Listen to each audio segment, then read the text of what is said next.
and appreciate our plight and see how we can together work in ensuring that even if there are going to be some cost to us, it's going to be minimal. Another issue that we have also decided to talk about is the VAT, or value added tax, that has been imposed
when the law was amended, we engaged the Ghana Revenue Authority at this present venue for them to educate us on what it implies and what then, of course, should be the position. In fact, at that meeting, it was not even so clear. Subsequent to that, we have even submitted some pleas to the ministry and other agencies to look at how we can see if we are able to avoid this tax on imported books. Now, the situation that we find ourselves in, we have believed that government effort is to support the local printing industry. That is a laudable idea. As publishers, we do not want to fight against that because we are all in that industry and it will inure to our own benefits if the industry is fully fledged and, of course, we are printing locally. But the situation is such that we are not yet there. We are not yet there. Imported books have varieties. Government or the local industry's capacity to take on all these books, local printing, is not yet realized. Books that are coming, there are a lot of technical books, scientific books, which are not published locally in the country. What do we do about these books? Because it's about knowledge importation. We want to import knowledge and help our institutions and our students to be able to learn and learn more. Now, which one is the advantageous one? Which one is the priority of the government? To promote education, to let knowledge spread, or to derive revenue from the importation of the books? At the end of the day, would the VAT that is imposed resolve the balance? If we are able to do a critical investigation, you realize that the money that we are getting for the VAT will not suffice in any way, because at the end of the day, books become expensive. The local capacity is not yet enhanced, and therefore the struggles of the students and the pupils and the parents is going to be very, very, very devastating. So we do not want to say that the VAT government wants to impose, we are against it. But we believe that it should be a phased-in approach. We need to understand which books are very critical, that we do not have them in this country, that we have to import them at all costs. Those things, that on them should be waived. Now, if we want to print locally, an example is the recent textbooks that we printed for the government. And I said, if government had decided to print these books outside, assuming, the government could have saved about 68 or 70% of the cost that they used in printing those books. We are not saying that local printing that we did was bad, but we are saying that still the components of inputs into local printing is still expensive. And unless we are able to sit down and look at those components and begin to see which ones we need to bring down, whether they are taxes or cost of importation, to make the local printing industry competitive. Otherwise, we are still not being able to achieve any strategic impact on the industry. So, the Honorable Minister for Finance, Minister of Education, we are urging that this VAT issue should be looked at again.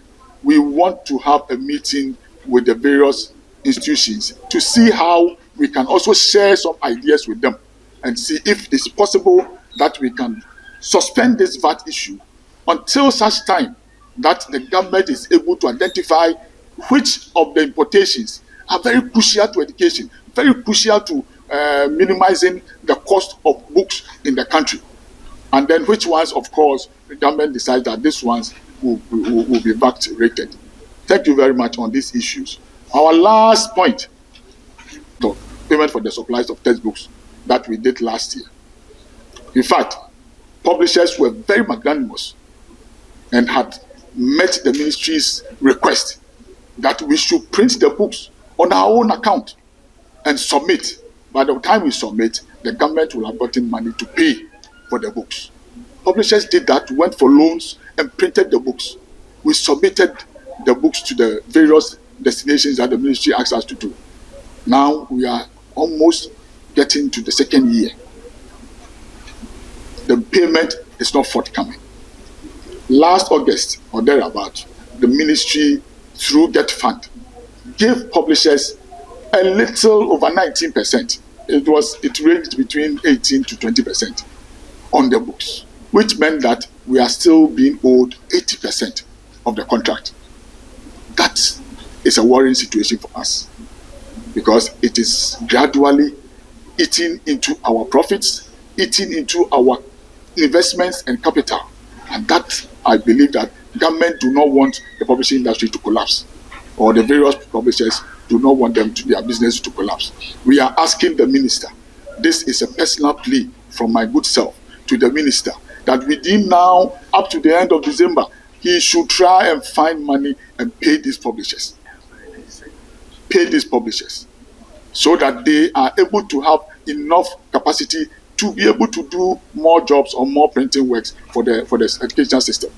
So, Honorable Minister of Education, my own senior brother, Honorable Ebichum, we are asking you to intervene in this matter. Where they raise money to meet these demands, we are asking you, please try and meet the publishers somehow. But at least by the end of this month, we want them to be paid so that they also have money for the new year to start their businesses. Thank you very much. Thanks for watching. Please like, subscribe, and click on the bell for more updates.